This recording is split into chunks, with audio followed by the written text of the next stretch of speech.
இது இளைஞர்கள் மத்தியில் ஏற்பட்ட ஒரு ஆன்லைன் புரட்சி மாதிரி தான் இது. ஆன்லைன்லேயே இவங்க எல்லா வேலையும் பண்ணிட்டாங்க. இன்ஸ்டாகிராமில் பாட்டு போடுறது, அந்த அவங்களுடைய நிகழ்ச்சி தாவேக்காவினுடைய எந்த ஒரு விஷயமாக இருந்தாலும் அது உடனுக்குடனே சமூக வலைதளங்களில் பகிரப்பட்டுச்சு. விஜயகாந்த் அவருக்கு இல்லாத ஒரு ஃபேஸ் வேல்யூ, அவருக்கும் பெரிய ஃபேஸ் வேல்யூ, அவருக்கும் மிகப்பெரிய கூட்டம் கொடுச்சு. அவருக்கும் முதல் தேர்தலில் மிக மகத்தான வெற்றியை கொடுக்குறாங்க. எதிர்கட்சியாக அவங்க உட்காடுறாங்க, அதிமுகவுடன் சேர்ந்து ஒரு விஷயம் பண்ணுறாங்க. இவர் உடனே பேசிடுவார் பதில். இந்த பக்கம் பார்த்தீங்கன்னா ஆலந்தூரில் மாவட்ட செயலாளர் மா சுப்பிரமணியன் தோற்கடிக்கப்படுகிறார். அவரும் அமைச்சரும் மாவட்ட செயலாளர். இந்த பக்கம் ஆவடி சாமுநாசர் தோற்கடிக்கப்படுகிறார். முதல்வர் எம்ஜிஆர் அவர்கள் திமுகவிலிருந்து கருத்து வேறுபாடு காரணமாக அவர் கட்சியை அகில இந்திய அண்ணா திராவிட முன்னேற்ற கழகம்னு ஒரு கட்சியை ஆரம்பிச்சு அவர் தேர்தலில் போட்டியிட்டார். அந்த தேர்தலில் முதல் தேர்தலில் போட்டியிட்ட பொழுது பெற்ற வாக்குகளை விட அதிகமான வாக்குகளை இன்றைக்கு தாவேக்கா பெற்றிருக்கிறது. விஜய் அவர்களுடைய ஃபேஸ் வேல்யூக்கு. அப்போ அந்த இன்ஃப்ராஸ்ட்ரக்சர் என்னன்றதை நம்ம புரிஞ்சுக்கிட்டு அந்த இன்ஃப்ராஸ்ட்ரக்சரில் போய் நீங்கள் சர்வசாதாரணமாக இப்போ என்ன கேட்டிங்கன்னா இது திராவிட மண், இந்த இதில் பெரியார் மண், இதில் என்ன கேட்டிங்கன்னா யாருமே உள்ளே நுழைய முடியாது அப்படின்னு இருந்தபோது சென்னை மாவட்டத்தில் மட்டும் 14 தொகுதிகளில் அடித்து வெற்றி எடுக்கிறாங்க. எங்கள் வீட்லேயே ஒரு குழந்தை இருக்குது, அந்த பொண்ணு என்ன பண்ணுது கேட்டால் தாவேக்கு தான் ஓட்டு போடணும்னு வீட்டில் விஜய் சொன்னதை கடைபிடிக்கிறாங்க, கீழ்படுகிறாங்க அவருக்கு. ஏன்னு கேட்டால் அது ஒரு எல்லாம் சொல்கிறாங்க, அதாவது என்ன கேட்டால் ஃப்ளுக்கில் வந்துட்டாங்க, இப்படி ஃப்ளுக்கில் வந்த மாதிரி தெரியல. இன்னொரு விஷயம்னா அவருடைய ஒர்க்கு பயங்கரமாக அவர் நிறைய ப்ராப்பர்ட்டிஸ் விற்றுருக்காருன்றாங்க இந்த தேர்தல் செலவுக்காக கட்சி பணிகளை. ஒரு பக்கம் தேர்தல் இருக்கும் பொழுது என்ன பண்ணுறாங்க, சிபிஐ நீங்கள் டெல்லிக்கு வாங்க நெருக்கடி கொடுக்குறாங்க, இப்படிலாம் நிறைய. அதே நேரத்தில் சீட்டுக்கு பணம் வாங்குறது, இந்த எம்எல்ஏ சீட்டுக்கு பணத்தை கட்டிங் போடுறது, இதெல்லாம் முன்னாடி நடந்துட்டு இருந்துச்சு. அது தலைமைக்கு தெரியுமோ தெரியாது, இருக்கக்கூடிய மாவட்ட செயலாளர்கள் மிகப்பெரிய அளவில் கல்லா கட்டினாங்க. இப்போ திமுகவினுடைய சரிவுக்கு காரணம் என்னன்னு கேட்டால் இந்த கட்சியினுடைய மாவட்ட செயலர்கள், அதெல்லாம் மாற்று கருத்தே கிடையாது. அதை நம்ம பகிரங்கமாக நம்ம சொல்லலாம். ஏன்னு கேட்டால்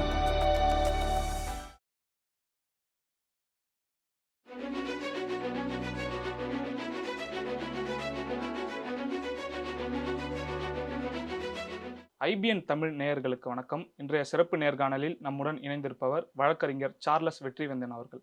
வணக்கம் சார். வணக்கம் சார். தமிழக அரசியல் வரலாற்றிலே நடக்காதது ஒன்று தமிழகத்தில் நடந்திருக்குது. தமிழக வெற்றி கழக தலைவர் விஜய் அவர்கள் தலைமையில் இப்போ ஆட்சி அமைய போது, அதாவது முதல் தேர்தலே சந்தித்து முதல்வர் ஆகக்கூடிய நிலை தமிழகத்தில் இன்னைக்கு விஜய் அவர்களால் நடந்திருக்குது. இது எப்படி சார் பார்க்குறீங்க? இது ஒரு விசில் புரட்சியாக பார்க்குறீங்களா? இல்லை, புரட்சி அப்படின்றத விட மாற்றம் தேவைப்படுகிற ஒரு சூழலில் மக்கள் நினச்சிருக்காங்க. எப்பயுமே ஒரு ஜனநாயக நாட்டில் ஒரு தேர்தல் நடைபெறுகிறதுனா பல தேர்தல்களில் முறைகேடுகள்லாம் நடைபெறுதுன்னு சொல்கிறாங்க. எப்பயுமே பார்த்திங்கன்னா இந்த பக்கம், அதாவது சவுத் சைடில் பார்க்கும்பொழுது இந்த முறைகேடுகள்லாம் ரொம்ப குறைவாக இருக்கும். தேர்தல் முறைகேடு இப்போ நீங்கள் மேற்கு வங்காளத்தில் பாருங்களேன், சண்டை கலவரம் இதெல்லாம் நடந்துட்டு இருக்கு. இந்த 5 மாநில தேர்தல்களில் மிக முக்கியமான ஒரு மாநிலமாக பார்க்கப்பட்டது மேற்கு வங்காளம் கூட.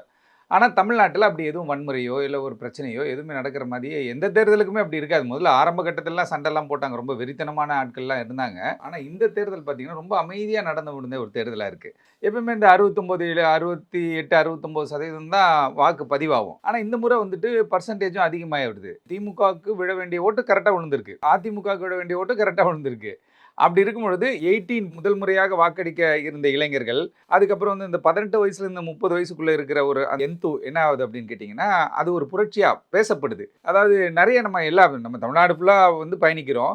ஆனால் எங்கேயுமே மிகப்பெரிய ஒரு புரட்சி அப்படி நீங்கள் சொன்னீங்களே விசில் புரட்சி மாதிரி ஏற்பட்ட மாதிரி தெரியல. ஆனால் இது ஒரு மௌன புரட்சியாக எடுத்துகிட்டு போயிருக்காங்க பசங்க வரைக்கும். ஏன்னா நிறைய வீடியோஸ்லாம் நம்ம பார்க்குறோம், பாட்டிலாம் விசில் சின்னதுக்கு போட்டதாக நிறைய பாட்டிங்கெல்லாம் சொல்கிறாங்க. போய் பசங்க எடுக்கிறாங்க. பார்த்ததா சார் இந்த மாதிரி நடக்கும்னு சொல்லி நீங்கள் மௌனமாக நடந்ததுன்னு சொல்கிறீங்களா? இது எதிர்பார்த்த ஒரு வெற்றி அப்படின்னு நம்ம எடுத்துக்கலாமா? எதிர்பார்த்த ஒரு வெற்றினா அது தாவேக்காவினர் எதிர்பார்த்த வெற்றி. ஏன்னா நிறைய தம்பிங்க எனக்கு தாவேக்காவினர் நிறைய பேர் ரொம்ப வெரி க்ளோஸ், அதாவது டெய்லியும் பார்க்கக்கூடிய, டெய்லியும் 2 பேரும் பேசக்கூடிய அளவுக்கு நிறைய நண்பர்கள் இருக்காங்க. அவங்களாம் வெறித்தனமாக உறுதியாக இருந்தாங்க. நான் கூட அவங்ககிட்ட சொல்லும் போதுன்னா ஒவ்வொரு தொகுதியிலும் ஒரு 25,000 30,000 ஓட்டு வர்றதுக்கு வாய்ப்பு இருக்கிறது. ஏதோ ஒரு இடத்துல ஒரு சில இடத்துல வெற்றி பெற போறீங்க அப்படின்றதெல்லாம் நம்ம சொன்னோம், அதில் மாற்றுக்கிறது கிடையாது. ஆனால் இப்படி ஒரு சரித்திரத்தை புரட்டி போடக்கூடிய அளவில் ஒரு வெற்றி கிடைக்குமா அப்படின்னு பார்க்கும்பொழுது ஃபர்ஸ்ட் டைம் இது சாத்தியமாயிருக்கிறது.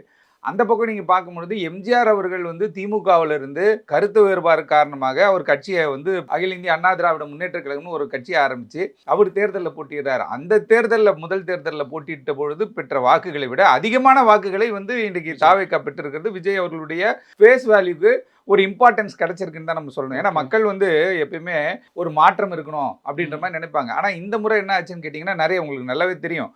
திமுகவினர் வந்து அவங்க கிட்ட நிறைய பேச்சாளர்கள் இருக்காங்க. அவங்க கிட்ட வந்து எல்லா சோர்ஸும் இருக்கு. Politically well equipped political party.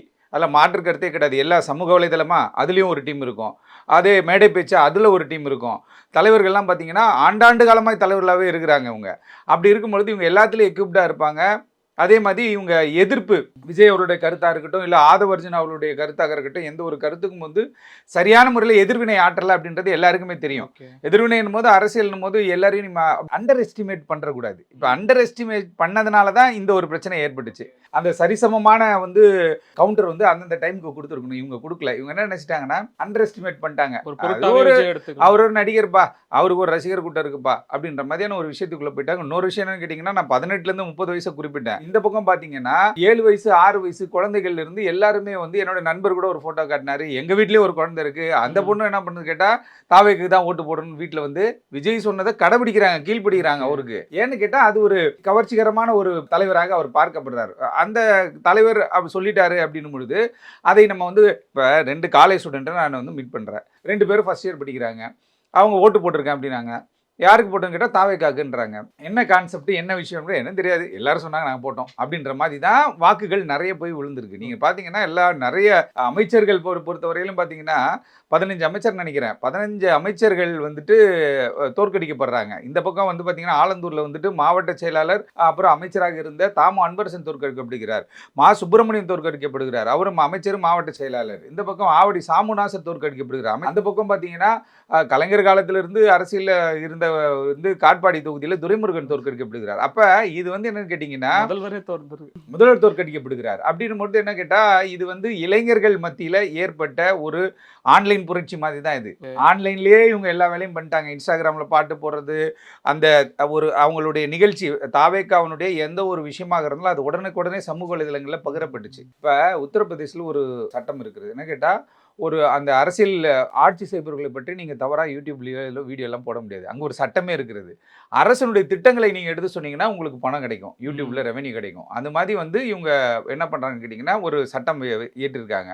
ஆனால் தமிழ்நாட்டில் அப்படி இல்லை, ஃப்ரீயாக விட்டுட்டாங்க. தமிழக முதல்வரை மிகவும் கடுமையாக வந்து விமர்சித்தாங்க தாவேக்காவுடைய நிர்வாகிகள். சப்சிக்வெண்ட்டாக பார்த்தீங்க அப்படின்னா இவங்ககிட்டே அமைப்பு இருக்குது, இவங்ககிட்டே இருக்குது. ஆனால் இவர்கள் எதிர்வினை ஆற்றினாங்கன்னு பார்த்தா ஆட்டலை. அரசியலை பொறுத்த வரைக்கும் எதிர்வினை அந்த டைம்லி ஒரு விஷயத்தை பண்ணுறது தான் உங்களுக்கு வந்து மிகப்பெரிய வந்து ஒரு வெற்றியை கொடுக்கும். விஜய் அவர்களுடைய இந்த வெற்றி வந்து பார்த்தீங்க அப்படின்னா இந்திய அரசியல் வரலாற்றிலே மிகப்பெரிய ஒரு மைல்கல்னு தான் நம்ம சொல்லணும். ஏன் அப்படி சொல்கிறோம் அப்படின்னு பார்த்தீங்கன்னா, அவருக்கு ஏகப்பட்ட எதிர்ப்புகள். ஒரு பக்கம் குடும்பத்தை வைத்து ஒரு நெருக்கடி கொடுக்கப்பட்டுச்சு. குடும்பமே அது அவங்க ஒய்ஃபே போயிட்டு பண்ணாங்களா, இல்லை யாராவது மோட்டிவேட் பண்ணி பண்ணாங்களான்றது தெரியல. அது இனிமேல் தான் தெரியும். அப்படி ஒரு சூழல் இருந்துச்சு. ஒரு பக்கம் அந்த கரூர் சம்பவம் ஏற்பட்டுச்சு. எப்பயுமே ஒரு இப்போ தமிழக முதல்வர் முன்னாள் முதல்வர் ஜெயலலிதா அவர்கள் இறந்து போன இன்னைக்கு வரைக்கும் உங்களுக்கு எனக்கு தெரியாது. அதுலேயே ஒரு மர்மம் இருக்குன்றா. அந்த மர்மத்தை யாருமே கண்டுபிடிக்கல. அதுவும் இல்லாமல் ஒரு வெற்றிடம் அப்படின்றது எப்போ அமையும் அப்படின்னு பார்த்தீங்கன்னா, இது மாதிரியான ஒரு ஃபேஸ் வேல்யூ உள்ள ஆட்கள் வரும்பொழுது அவங்களுக்கு வந்து பார்த்தீங்கன்னா நிறைய பேர் கட்சி ஆரம்பிச்சிருக்காங்க. விஜயகாந்த் அவர்கள் கட்சி ஆரம்பிச்சாரு, கார்த்திக் அவர்கள் கட்சி ஆரம்பிச்சாரு, சிவாஜி கணேசன் அவர்கள் அவர் கட்சி ஆரம்பிச்சாரு, கமலஹாசன் கட்சி ஆரம்பிச்சாரு, டி ராஜேந்தர் கட்சி ஆரம்பிச்சாரு. இப்படி எல்லாரும் கட்சி ஆரம்பித்து இவர்கள் வந்து என்ன பண்ண அவங்க வந்து ஷைனாவில் அப்படின்னும் போது இவரும் அது மாதிரி ஒரு கேட்டகரியில் தான் வந்துடுறாரு. விஜயகாந்த் வந்து அவருக்கு இல்லாத ஒரு ஃபேஸ் வேல்யூ, அவரும் பெரிய ஃபேஸ் வேல்யூ, அவருக்கும் மிகப்பெரிய கூட்டம் கூடிச்சு. அவருக்கும் வந்து முதல் தேர்தலில் வந்து மகத்தான வெற்றியை கொடுக்குறாங்க. எதிர்கட்சியாக அவங்க உட்காடுறாங்க. அதிமுகவுடன் சேர்ந்து ஒரு விஷயம் பண்ணுறாங்க. இவர் உடனே பேசிடுவார் பதில். அதாவது பேசாதிருந்தால் மூடனும் ஞானவான் எனப்படுவான்னு சொல்லுவாங்க. அப்போ ஒரு சில நேரங்களில் பேசாமல் இருக்கிறதும் நல்லது தான். ஏன்னா விஜய்க்கு எதிராக எத்தனையோ அஸ்திரங்கள் தொடுக்கப்பட்டாலும் அவர் ஒரு சில நேரங்களில் பேசலை. ஏன் பேசலை அப்படின்னு கேட்டிங்கன்னா, நம்ம பேசினா அது எதிர்வினை ஆகும், அது தேவையில்லாத ஒரு பிரச்சனையாகும் அப்படின்னு சொல்லியிருந்தா, ஸோ அதனால் அவர் என்ன பண்ணால் பேசாமல் இருக்கிறாரு. அந்த பேசாமல் இருக்கும் பொழுது அந்த கட்சியினுடைய நிர்வாகிகள், தொண்டர்கள், சின்ன பசங்க இவங்க எல்லாருமே என்ன பண்ணுறாங்கன்னா அதை வந்து ப்ரொமோட் பண்ணுறாங்க, புரோபகண்டா பண்ணுறாங்க. கொள்கை பரப்பு செயலாளராக எல்லாருமே செயல்படுறாங்க. நான் தான் சொல்கிறேனே, ஒரு வீட்டுக்கு அப்பா அம்மா 2 பேர் வந்து திமுகவுக்கு ஓட்டு போட்டிருக்காங்க அப்படின்னா பிள்ளைங்க 3 பேர் என்ன பண்ணுறா தாவேக்காவுக்கு ஓட்டு போட்டான். அப்படி வந்து இவர்கள் வந்து விஜய் அவர்களை இன்னைக்கு வந்து மிகப்பெரிய ஒரு பொறுப்பு. இது சர்வசாதாரணமாக நம்ம ஹேண்டில் பண்ணக்கூடிய ஒரு பொறுப்பு கிடையாது. ஏன்னு கேட்டால் நிர்வாகிகள் இருப்பாங்க, கட்சி நிர்வாகிகள். இப்போ ரெவென்யூ டிபார்ட்மெண்ட்னா என்ன, அதில் என்னென்ன வேலைகள் இருக்குது அதை பண்ணணும். சட்டத்துறைனா என்ன, ஒரு நீதிமன்றத்தில் வழக்கறிஞர்கள் நியமிக்கணும். இப்போ அரசு தரப்பு வழக்கறிஞர் நிறைய பேர் மாற்றுவாங்க, ஏன்னா அந்த கவர்மெண்ட் வராங்கன்னா அவங்க தான் இருப்பாங்க. அப்படி வந்து எல்லா துறைகளிலுமே வந்து பார்த்தீங்கன்னா வாரியங்கள் இருக்கும். இது மாதிரி பல்வேறு கட்டமைப்பு கொண்டது தான் ஒரு மாநில அரசு. அப்போ அந்த இன்ஃப்ராஸ்ட்ரக்சர் என்னன்றதை நம்ம புரிஞ்சுக்கிட்டு அந்த இன்ஃப்ராஸ்ட்ரக்சரில் போய் நீங்கள் சர்வசாதாரணமாக இப்போ வந்து என்ன கேட்டிங்கன்னா, இது வந்து திராவிட மண், இந்த இதில் வந்து பெரியார் மண், இதில் வந்து என்ன கேட்டிங்கன்னா யாருமே வந்து உள்ள நுழைய முடியாது அப்படின்னு இருந்தபோது, சென்னை மாவட்டத்தில் மட்டும் 14 தொகுதிகளில் அடித்து வெற்றி எடுக்கிறாங்க. அதே போல் இப்போ அதுவும் அந்த 2 தொகுதியுமே ரொம்ப கஷ்டப்பட்டு வந்த மாதிரி தான் இருக்குது. அதுக்கப்புறம் வந்து பார்த்தீங்கன்னா, நீங்கள் இந்த கேசிடிசின்னு சொல்லக்கூடிய காஞ்சிபுரம், செங்கல்பட்டு, திருவள்ளூர், இதுன்னு பார்த்தீங்கன்னா திருவள்ளூரில் பார்த்தீங்கன்னா 9 தொகுதி மொத்தம் திருவள்ளூர் மாவட்டத்தில். அதில் ஒரு தொகுதி திருத்தணியில் மட்டும் திருத்தணி ஹரி வெற்றி பெறாரு. பழைய ஆள் அவர் அதிமுக ஆளு. அவர் வெற்றி பெறார். மற்ற எல்லா தொகுதியும் வாஷ் அவுட்டு. அப்படி இருக்கும் பொழுது அது வந்து ஒரு மௌன புரட்சி ஏற்பட்டிருக்கிறதுன்றதை நம்ம புரிஞ்சுக்கணும். எல்லாம் சொல்கிறாங்க, அதாவது வந்து என்ன கேட்டால் ஃப்ளூக்கில் வந்துட்டாங்க, இப்படி ஃப்ளூக்கில் வந்த மாதிரி தெரியல. இன்னொரு விஷயம்னா அவருடைய ஒர்க் வந்து பயங்கரமாக அவர் நிறைய ப்ராப்பர்ட்டிஸ் விற்றுருக்காருன்றாங்க. இந்த தேர்தல் செலவுக்காக கட்சி பணியில் ஒரு பக்கம் தேர்தல் இருக்கும் பொழுது என்ன பண்ணுறாங்க, சிபிஐ நீங்கள் டெல்லிக்கு வாங்க நெருக்கடி கொடுக்குறாங்க. இப்படிலாம் நிறைய பொலிட்டிக்கலாகவே என்ன பண்ணால் அழுத்தம் கொடுப்பாங்க சார். அதிகார மையம் என்ன பண்ணுவாங்கட்டா, ஒரு நெருக்கடி கொடுத்து என்கிட்ட நீங்கள் கூட்டணி வரணும் அப்படின்னு நெருக்கடிலாம் கொடுப்பாங்க.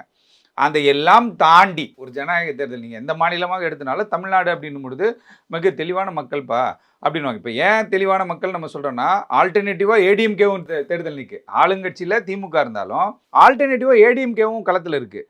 ஏடிஎம்கே பாஜகவோட கூட்டணி வைக்கிறாங்க. அப்படி வரும்போது அவங்களும் ஒரு 54 சீட்டுக்கிட்ட அவங்க வின் பண்ணுறாங்க. அப்போ இது வந்து ஏதோ குருட்டாம்போக்கில் ஓட்டு போட்ட மாதிரி தெரியல. ஏன்னா இவங்களுக்கு ஒரு 74 வருது, அவங்களுக்கு ஒரு 54 வருது, மீதி இருக்கிறதெல்லாம் தாவே கேட்க வருது. அப்படின்னும் போது மக்கள் தெளிவாக பார்த்து தான் இவங்க வாக்களித்த மாதிரி தெரியுது. அதே நேரத்தில் ஒரு சில இடங்களில் வேட்பாளரே தெரியலன்றான். நானே ஒரு சிலர் கேட்கும்போது உங்கள் தொகுதி வேட்பாளர்னா வேற ஒரு பேர் சொல்கிறான், செங்குட்டுவன்றான். அப்படி ஒரு வேட்பாளர் இந்த தேர்தலே நிற்கல.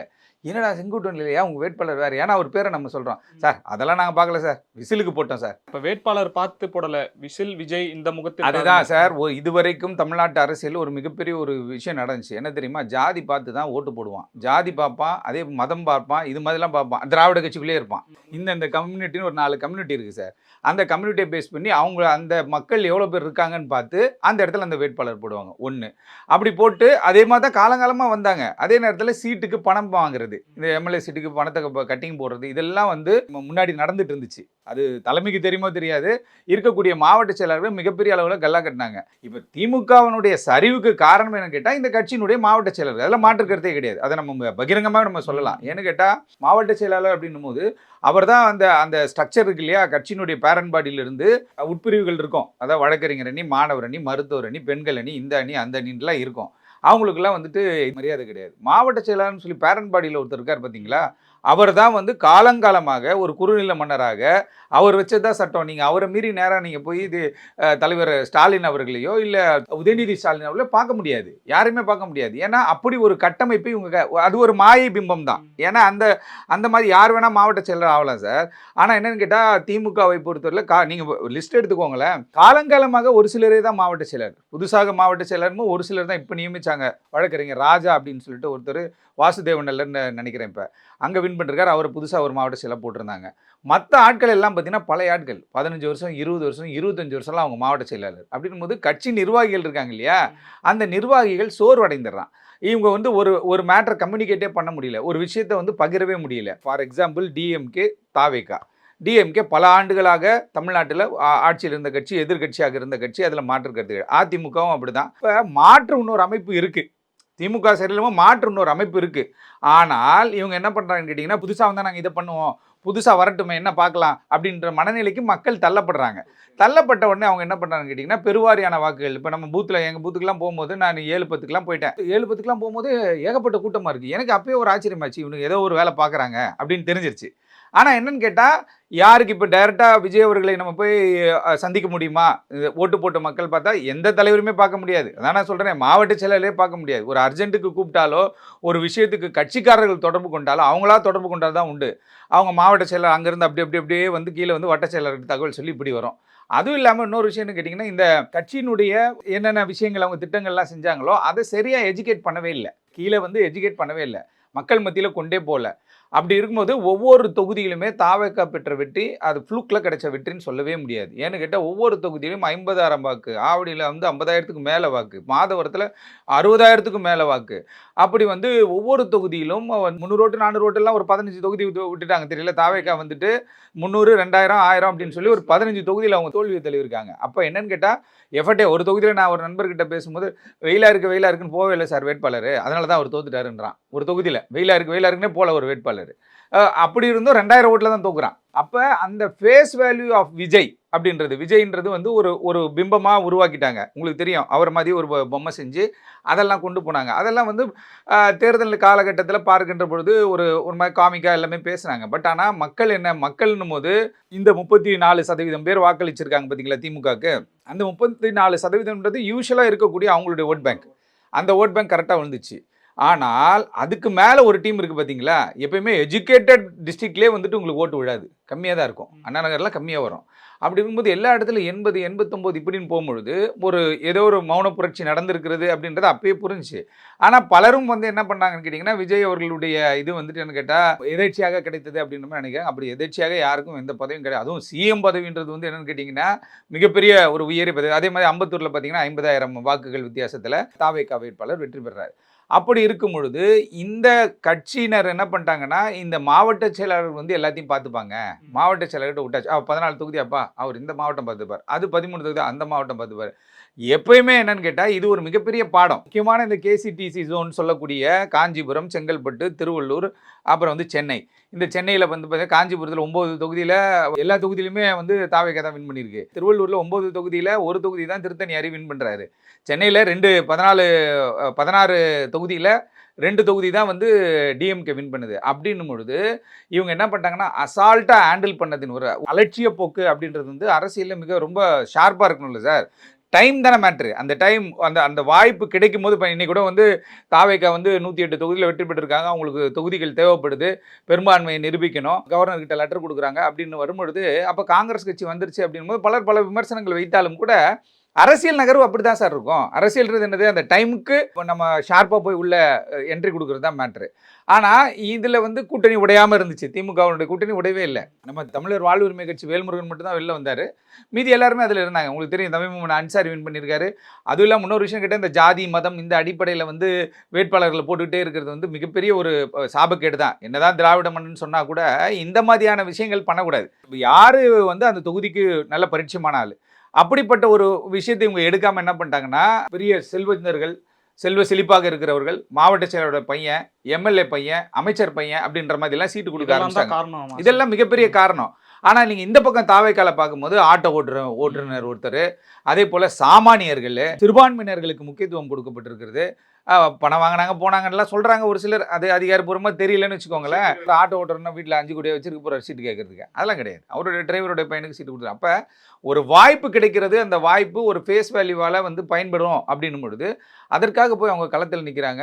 30 வயசுலேருந்து 30 வயசுக்கு 32 வயசுக்குள்ள குறைவாகவே வந்து நிறைய பேர் 15-16 பேர் வந்து இன்னைக்கு வந்து சட்டமன்றத்துக்குள்ளே இருக்காங்க. முதல் தடவை இருந்தாலும் மக்கள் வந்து ஒரு 5 ஆண்டு காலம்ன்றது கடகடன் ஓடக்கூடிய ஒரு காலம் தான். இந்த காலகட்டத்தில் இதை வந்து ஒரு 6 மாதம் ஆகும் அட்மினிஸ்ட்ரேஷனை வந்து ஸ்ட்ராங் பண்ணி கொண்டு வர்றதுக்கு. இதில் சரி, இதில் யாருக்குமே அனுபவமே இல்லாத ஆட்கள் தான். செங்கோட்டையன் அவருக்கு ஒரு அனுபவம் இருக்குது. இப்போ ஒரு தமிழ்நாடை வந்து ஆட்சி செய்கிறாங்கன்னா அனுபவமிக்க ஆட்களால் மட்டும்தான் முடியும். இவங்க எப்படி சார் சில தடுமாற்றங்கள் இருக்குமா சார்? அனுபவம்ன்ற போது இல்லை சார், அரசியலுக்கு வந்து அனுபவம்ன்றது வந்து தேவையே கிடையாது. நான் வந்து தினசரி அரசியல் என்னன்னு தெரியும். மேற்கு வங்காளத்தில் யார் ஆட்சி செய்கிறா, அஸ்ஸாமில் யார் வெற்றி பெற்றிருக்கிறா, பாண்டிச்சேரியோட சூழ்நிலை என்ன, கேரளாவில் வந்துட்டு இன்றைக்கி காங்கிரஸ் கட்சி ஆட்சியை பிடித்திருக்கிறது, கர்நாடகாவில் வந்துட்டு காங்கிரஸ் ஆட்சியில் இருக்கிறது, ஆந்திர பிரதேசில் வந்து சந்திரபாபு நாயுடு வந்து பாஜகவினுடைய கூட்டணி அமைத்து அங்கே ஒரு ஆட்சியை பிடிச்சிட்டாரு. அவர் கூட வந்து சிரஞ்சீவி அவங்க தம்பி இருக்காப்புல. இப்படின்னு வந்துட்டு அரசியல் எல்லாருக்குமே தெரியணும் சார். அரசியல் தெரியாமல் நீங்கள் வந்து டம்மியாக இருக்கும்போது தான் என்ன ஆகுதுன்னு கேட்டால் என்ன நடக்குதுன்னே பாதி பேர் தெரியாது. இப்போ வந்து ஒரு அரசியல் கட்சி வளருது அப்படின்னும் பொழுது இப்போ நிறைய பேருக்கு வந்து பூத்துக்கே ஆள் இருக்க மாட்டான். நிறைய அரசியல் கட்சி கேள்விப்பட்டிருக்கீங்களா, டைட்டாக பேசுவாங்க. ஆனால் அப்படிதான் சார். ஆமாம், பூத்துலேயும் வந்து ஆள் இல்லாத ஒரு சூழ்நிலைகள்லாம் இருக்கும். ஆனால் மக்கள் ஒரு அந்த இன்ஸ்டாகிராம் மூலியமாகவும் இன்னைக்கு சமூக வலைதளம் எவ்வளோ பெரிய ஒரு விஷயத்தை இன்னைக்கு பண்ணியிருக்கு அப்படின்றதுக்கு ஒரு உதாரணம்னு கேட்டால் தாவேக்கா வெற்றிக்கு சமூக வலைதளம் முக்கியமான. ஆமாம் 90% சமூக வலைதளங்களோட பங்கு இருக்கிறது. ஆனால் அரசியல் ரீதியாக தமிழ்நாட்டில் ஒரு மாற்றம் ஏற்பட்டிருக்கிறது. நிறைய பேர் வெளில என்ன சொல்றாங்கன்னா, தரையில வந்து தலைவரை தேடுவாங்க, தமிழ்நாட்டில திரையில தலைவரை தேடிட்டாங்க அப்படி இப்படின்லாம் சொல்றாங்க. இருந்தாலும் அவருடைய இந்த சினிமா ஃபீல்டெல்லாம் நான் விட்டுட்டேங்க. நான் வந்து அரசியலுக்கு வரப்போறேன்ற மாரி சொல்லிட்டாப்புல. நெறைய மக்களோட இன்டராக்ஷன் இருக்கணும். மக்கள் சாமானியர்களுக்கு, மருத்துவர்களுக்கு என்ன பிரச்சனை இருக்கு? கல்லூரி மாணவர்களுக்கு என்ன பிரச்சனை இருக்கிறது? அதேபோல் தொழிலாளர்களுக்கு என்ன பிரச்சனை இருக்கிறது? விவசாயிகளுக்கு என்ன பிரச்சனை இருக்கிறது? அப்படின்றத வந்துட்டு தலைமை வரையும் கொண்டு போணும். அப்படி கொண்டு போய் அது மாதிரி தான் இன்டராக்ட் பண்ண முடியும். இப்ப நீங்க சொன்ன மாதிரி அனுபவம் இல்லாதவர்கள் வந்து வந்திருக்காங்கன்னா, அனுபவம் கத்துக்க வேண்டியதுதான். வேற வழி கிடையாது. ஒரு 6 மாசத்துல 5 ஆனா இது மாசத்துல அவங்களுக்கு கத்துக்க வேண்டிய தெரிஞ்சிரும். விஷயம் இல்லல்ல சார். ஆட்சி செய்யறதுன்றது. மக்கள் இருக்கிறாங்க. தமிழ்நாடு அதிகாரத்த குடுத்துட்டாங்களே! அப்ப நான் லேர்ன் பண்ணிக்கணுமே! அதிகாரம் குடுத்துட்டாங்க, எனக்கு தெரியாதுன்னு நம்ம விட்டுற முடியுமா? அதுக்கு அரிஸ்டாட்டில் நெறைய பெரிய பழமொழிலாம் சொல்லியிருக்காரு. தகுதி இல்லாதவர்கள் கிட்டத்துல போய் பதவி வந்துருச்சுன்னா, அதை அவர்கள் வந்து ஏற்றுக்கொள்ளக்கூடாதுன்னுலாம் இருக்கு. இருந்தாலும் கூட இப்ப இதுல வாய்ப்பு வேற வழி இல்லையே! ஏன்னா, மெஜாரிட்டி ஆஃப் தி இது பார்த்தீங்கன்னா, 108 தொகுதி. 118 தொகுதி இருந்தா தான் நம்ம சட்டமன்றத்தில முடியும். அப்படி இருக்கும்பொழுது கரெக்ட்டா 118ம் முடியாது. நாளைக்கு ஏதாவது ஒரு 7.5 இழுத்து, ஏதாவது பிரச்சனை பண்ணுவாங்க. கரெக்ட்டா 122, 123ன்னு கையில இருக்கும்பொழுது தான், அத நம்ம வந்து மெயின்டெயின் பண்ண முடியும்.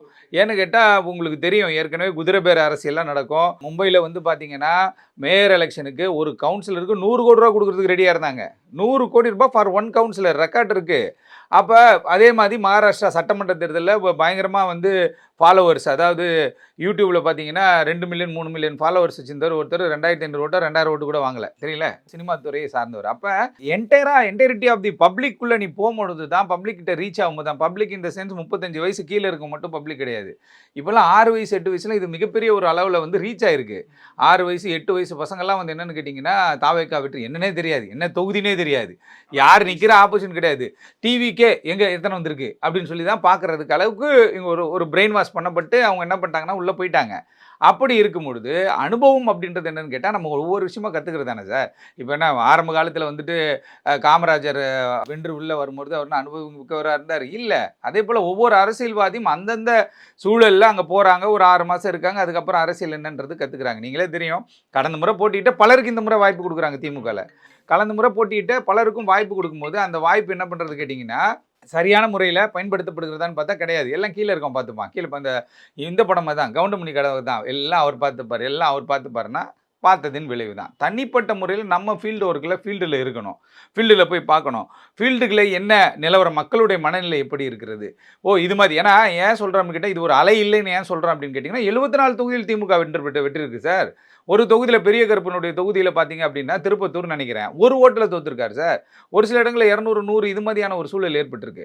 அப்படி இருக்கும்போது இது என்டையரா நம்ம பார்க்கின்ற பொழுது, இது இப்போ ஒட்டுமொத்தமாக மக்கள் ஒரு வேட்பாளர் தெரியாது. விஜய் அவர்கள் போல எல்லாரும் இப்ப அதிகமாக நாம் தமிழர் கட்சியெல்லாம் நிறைய மீட்டிங்லாம் போட்டாங்க. சார், தமிழக வெற்றி கழகம் முதல் மாநாட்டில் அவங்க சொன்னது என்னன்னா, ஆட்சியிலும் பங்கு, அதிகாரத்திலும் பங்குன்னு சொல்லியிருந்தாங்க. இன்னைக்கு அவங்க தனிப்பெரும்பான்மை இல்லாமல் இருக்கிறாங்க. ஆதரவு கேட்குறாங்க பல கட்சிகிட்ட. காங்கிரஸ் அதற்கு ஆதரவு அளிச்சிருக்கு. இடதுசாரி கட்சிகள் தான் இன்னும் ஆதரவு தெரிவிக்காமல் இருக்காங்க. விசிகாவுடைய நிலைப்பாடு என்னன்னா, அவங்களும் ஆட்சி அதிகாரத்தில் உட்காரணுன்ற ஒரு நிலைப்பாட்டில் தான் அரசியல் மையமாகவே இருந்தது. இதை பயன்படுத்திப்பாரா விடுதலை சிறுத்தைகள் கட்சியின் தலைவர் திருமாவளவன்? இல்லை இப்போ என்னன்னு கேட்டால் அவங்க திமுகவோட ரொம்ப க்ளோஸாக போயிட்டாங்க. இன்னொரு விஷயம் என்னன்னு கேட்டால் தொகுதிகள்லாம் வந்துட்டு ரொம்ப கம்மியாக தான் கொடுக்கப்பட்டுச்சு. அதுவும் இல்லாமல் பழைய எம்எல்ஏக்கெல்லாம் வந்து அவங்க சீட்டு கொடுக்கல. அப்படி இருக்கும்பொழுது இந்த முறை அவருங்க வந்து என்னன்னு கேட்டால் ஒரு வாய்ப்பு கிடைக்குமோ அதை பயன்படுத்திக்கணும். அவ்வளோதான். வாய்ப்பு திருப்பி கிடைக்க போகிறதில்ல. 5 ஆண்டுகளுக்கு பிறகு அது அரசியல் சூழ்நிலை எப்படி இருக்குன்னு தெரியாது. இப்பயே ஒரு ஆய்வு என்ன சொல்லுதுன்னு சொல்கிறாங்கன்னா, நண்பர்கள் அடுத்த முறையும் தாவேக்கா வருவதற்கு வாய்ப்பு இருக்கிறதுன்றாங்க. ஏன்னா இது புரிஞ்சுக்கிறதுக்கே நிறைய நேரம் ஆகும் சார். இவங்க ஏதோ ஒரு தவறு பண்ணுறாங்க. அந்த தவறை நம்ம எப்படி கொண்டு போய் சேர்க்கறதுன்னு தெரியாது. என்ன ஆகிடும், கொண்டு போய் சேர்த்தா வேணும்ட்டே தாவேக்கா வந்துட்டாங்க, அதனால் வந்து பொய்யாக சொல்கிறாங்க அப்படின்ற மக்களுடைய மனநிலை அப்படி தான் இருக்கும். ஒரு கட்சி உள்ளே வந்துருச்சு. அப்போ அந்த ஆட்சியை பிடிச்சவங்க அவங்க எப்படி யோசிப்பாங்க? இதை நம்ம வந்து பாசிட்டிவாக தான் பயன்படுத்தணும். ஏதோ ஒரு இடத்துல 108 பேரில் 118 பேரில் யாரோ ஒருத்தர் ஒரு சில தவறுகள் செஞ்சுட்டு தான் இருப்பாங்க. அதில் மாற்றுக்கிறது கிடையாது. எல்லாரும் 108 பேரையும் நம்ம வந்து பரிசுத்தவான்களாக ரெடி பண்ணுறது ரொம்ப கஷ்டம். எங்கேயோ ஒரு இடத்துல ஏதோ ஒரு சிக்கல் இருக்கும். அப்படி இருக்கும்போது ஒரு வாய்ப்பு கிடைக்குது அப்படின்னும்பொழுது அரசியலில் அந்த நான் ஆரம்பத்தில் சொன்ன மாதிரி என்னென்னு கேட்டிங்கன்னா, அந்த டைமை பயன்படுத்திக்கிறவர்கள் தான் வெற்றி பெற முடியும். அந்த டைமில் என்ன முடிவு எடுக்கிறோம் அப்படின்றது தான்.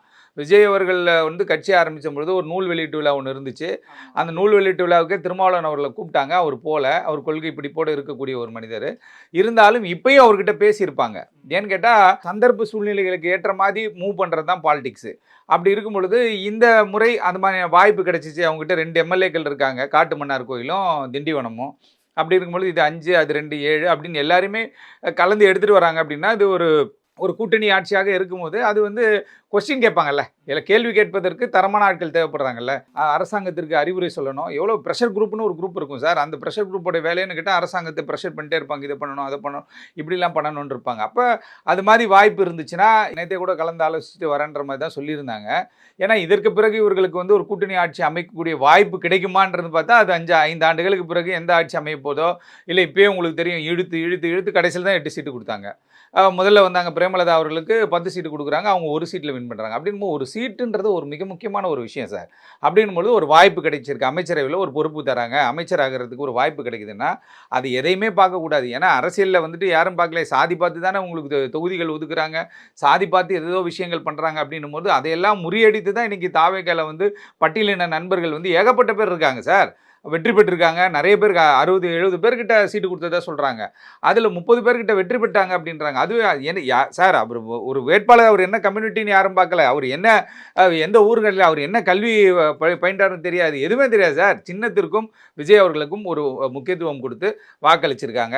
அப்போ ஒரு வாய்ப்புக்கு அவங்களே கூப்பிட்டாலும் சரி, இல்லை அவங்க நெருக்கடியில் இருக்காங்க, ஒரு அதாவது அங்கு சட்டசபை ஏற்படுது, புரியுதுங்களா, அங்கு லெஜிஸ்லேட்டிவ் அசம்பிளி உருவாக போகுது அப்படின்னும்போது அதை போய் சப்போர்ட் பண்ணுறது தப்பு கிடையாது. இது அரசியலாச்சே. இப்போ காங்கிரஸ் போய் இல்லையா, காங்கிரஸ் எவ்வளோ பெரிய கொள்கைவாதி. இப்போ என்னன்னா நிறைய பேச்சு ஓடிக்கிட்டு இருக்கு. விஜய் அவர்களை வந்து பாஜக இயக்குகிறது, அமித்ஷா இயக்குகிறார், அமித்ஷா கிடைத்த மாபெரும் வெற்றி கிட்டலாம். ஏன் அவங்களுக்கு தெரியாதா? யார் காங்கிரஸுடைய மேலிடத்துக்கு ராகுல் காந்திக்கு தெரியாதா இது மாதிரி வந்து பிஜேபிக்கு சப்போர்ட் பண்ணுறாங்கன்ட்டு அவங்க ஒரு இது வைக்கிறாங்க. என்னன்ட்டு மதவாத சக்திகள்கிட்ட நீங்கள் போக மாட்டேன்னு சொல்லுங்கள் அப்படின்னு சொல்லி இன்றைக்கி போய் விஜயை பார்த்துட்டாங்க. ஓகே, அதுதான் அரசியல் மூவு. ஏன்னா அடுத்த பாராளுமன்ற தேர்தல் 2029 வரப்போகுது, உள்ளாட்சி தேர்தல் வரப்போது, நிறைய விஷயங்களை நீங்கள் பார்க்க வேண்டியது இருக்குது.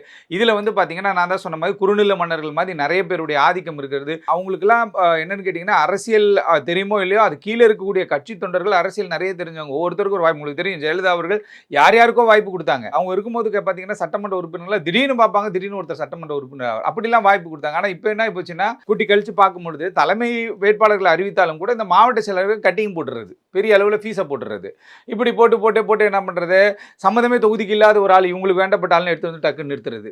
புரியுது? அப்படி நிறுத்தும்போது என்னன்னு கேட்டால் மக்களுக்கு தெரியும்ல, யாரே தெரியல அவங்கள எடுத்து வந்து நிறுத்துறாங்க, ஒரு லோக்கல் ஆள் எவனோ எடுத்தால் கூட நம்ம ஓட்டு போட்டுருக்கலாமே அப்படின்ற மாதிரியான ஒரு மனநிலை மாறுது. அப்படி இருக்கும்பொழுது வாய்ப்பு கிடைக்கும் போது அது கம்யூனிஸ்டாக இருக்கட்டும், விசிகாவாக இருக்கட்டும், காங்கிரஸாக, இது அரசியல். மாமா மச்சான் கிடையாது. ஐயோ எங்கள் மாமா தப்பாக நினச்சிப்பாரு, என் மச்சான் தப்பாக நினச்சார், இந்த கதை கிடையாது. இது அரசியல். அடுத்த கட்ட நகர்வுக்கு நான் போகணும், அடுத்த ஸ்டேஜுக்கு நான் போகணும் அப்படின்னும் பொழுது எனக்கு கிடைக்கிற வாய்ப்பை நான் பயன்படுத்தி கொள்ளணுமே தவிர இதையும் தட்டி கழிச்சிட்டு போனோம்னா 5 வருஷத்துக்கு இங்கேயே இருந்துக்கிட்டு கூட்டத்தை நடத்தி போராட்டம் நடத்தி அப்படியே போயிட வேண்டியதான். தொண்டர் இருக்க மாட்டான் நாளைக்கு. வெறும் தலைவர்களால் அமைக்கப்பட்ட அமைப்பாக தான் இருக்கும். தொண்டர்கள் ரொம்ப முக்கியம் இல்லையா? தொண்டர்களுடைய ஏற்கனவே வந்து ஆதவர்ஜனா பயங்கரமாக கேட்டாப்புல, அதை வந்து சேர்ந்துருங்கன்னாங்க. பட் ஆனால் அப்போ கூட்டணி ரொம்ப ஸ்ட்ராங்காக இருந்த மாதிரி இருந்துச்சு. பட் தேர்தலுக்கு முந்தைய விஷயம் வேறு, தேர்தலுக்கு பிந்தைய விஷயம் வேறு. தேர்தலுக்கு முந்தைய வந்து வாய்ப்புகள் நிறைய இருந்துச்சு அப்படின்ற மாதிரியான ஒரு தோற்றம் இருந்துச்சு. தேர்தலுக்கு பிறகு தெரிஞ்சு போச்சு. 10 கொடுத்தாங்க 1 வின்னு, 8 கொடுத்தாங்க 2 வின்னு அப்படின்னு போச்சு. அப்போ இது எல்லாத்தையும் கூட்டி கழிச்சு இப்போ பிரேமலதா என்ன சொல்லிட்டாங்க, எங்கள் வீட்டு பையன்ட்டாங்க. விஜய் அவர்கள் சொல்லிட்டாங்க. அதுதான் அரசியலில் அப்படி தான் சார். அது அரசியலில் நீங்கள் வந்துட்டு ஒரே ஸ்டாண்டில் இருக்க முடியாது. ஏன்னா திமுகவும் பாஜகவோட ஒரு காலத்தில் கூட்டணி வச்சிருந்துச்சு, உங்களுக்கு தெரியும் இல்லையா? அதிமுகவும் பாஜகவோட கூட்டணி வச்சிருந்துச்சு. ஏன் அந்த அம்மா சொன்னாங்க, இனிமேல் எந்த காலத்திற்கும் வந்து பாஜக ஒன்று எங்களுக்கு கூட்டணி இல்லைனாங்களே. அம்மா மீது உண்மையான விசுவாசம் இருந்தால் வச்சிருக்க மாட்டாங்கல்ல. ஆனால் இவங்களும் வச்சுட்டாங்க. அப்போ எல்லாருமே ஒரு கட்டத்தில் என்ன பண்ணிங்கன்னா சந்தர்ப்பவாதிகள், சூழ்நிலைவாதிகள் தான், மாற்றுக்கிறது இல்லை. அப்படி இருக்கும்பொழுது இன்றைக்கி விஜய் ஒருத்தர் வந்திருக்காரு, நம்ம தமிழ்நாட்டுக்காரரு, அவருக்கான ஒரு வாய்ப்பு நம்ம கொடுப்போம். சரி, அவர் கூட நம்ம போவோம், என்ன பண்ணுறாங்கன்னு பார்ப்போம். ஏன்னா நிறைய பேர் அனுபவமிக்க ஆட்கள் வேணும்ல. நீங்கள் அனுபவமிக்க ஆட்கள் பார்த்தீங்கன்னா ஜெயஸ்ரீ பிரபாகர் இருக்கார், ஏற்கனவே வில்லிவாக்கம் சட்டமன்ற தொகுதியில் வெற்றி பெற்றவர் அவர். அதுக்கப்புறம் வந்து பார்த்தீங்கன்னா கொளத்தூர் தொகுதியில் ஸ்டாலின் அவர்களை எதிர்த்து போட்டியிட்டவர். அப்புறம் வந்து பார்த்தீங்கன்னா செங்கோட்டையன் இருக்கார், தொடர்ச்சியாக 9வது முறை வந்து அவர் சட்டமன்ற உறுப்பினர் இருக்கார். விஎஸ் பாபு ஏற்கனவே வந்து சட்டமன்ற உறுப்பினர் இருந்தார். இது மாதிரி அனுபவம் மிக்கவர்கள் குறைவாக இருக்கின்ற பொழுது அனுபவமிக்க அரசியல் கட்சிகளை சேர்ந்தவர்களை சேர்த்துக் கொள்வதிலையும் அதில் போய் சேர்றதுலையும் தப்பே கிடையாது. சேர்றதுன்னா நான் கட்சியில் சேர சொல்ல, கூட்டாட்சியில் போய் சேருங்க, ஒரு வாய்ப்பை பயன்படுத்தி கொள்ளுங்க. எவ்வளோ நாளுக்கு தான் மைக்கை பிடிச்சி கத்திட்டு இருக்குது, எவ்வளோ நாளைக்கு தான் ஆர்ப்பாட்டம் போராட்டம் பண்ணுறது? ஒரு வாய்ப்பு, வன்னியரசு ஒரு அமைச்சராகட்டுமே, இல்லை காட்டுமன்னார் கோயிலில் இருக்கிற ஒரு அமைச்சராகட்டுமே, இல்லை காங்கிரஸ் கட்சியில் வந்து இன்றைக்கி டிடி பிரவீன் வந்து விளவங்கோட்டில் நின்றுருக்காப்புல ஃபஸ்ட் டைமு. அந்த மாதிரி ஆட்களுக்கு ஒரு வாய்ப்பு கொடுங்களேன். அப்படின்போது அவங்க அடுத்த கட்டத்துக்கு கட்சியை கொண்டு போவாங்க. அடுத்த கட்டம் வந்து ஒரு வளர்ச்சியை நோக்கிய அரசியல் கட்சி போவோம். அதை விட்டுட்டு காலத்திற்கும் இவங்க இதே சூழ்நிலையை போயிட்டு இருந்தாங்கன்னா 20லேருந்து 5 ஆகி, 5லேருந்து 4 ஆகி, 4லேருந்து 2 ஆகி, கடைசியில் அஸ்தமனமாகி போகக்கூடிய ஒரு சூழல் இருக்குது. அதனால் கூட்டணியில் போகிறது ஒன்றும் தவறு கிடையாது. அதாவது கட்சி கூட்டணியில் போய் இந்த இதில் ஆட்சியில் வந்து கூட்டணியில் பங்கேறுவது தவறு ஒன்றும் கிடையாது. மிக தெளிவாக சொல்லியிருக்கீங்க சார். மீண்டும் ஒரு நேர்காணலில் சந்திப்போம் சார். மிக்க நன்றி சார்.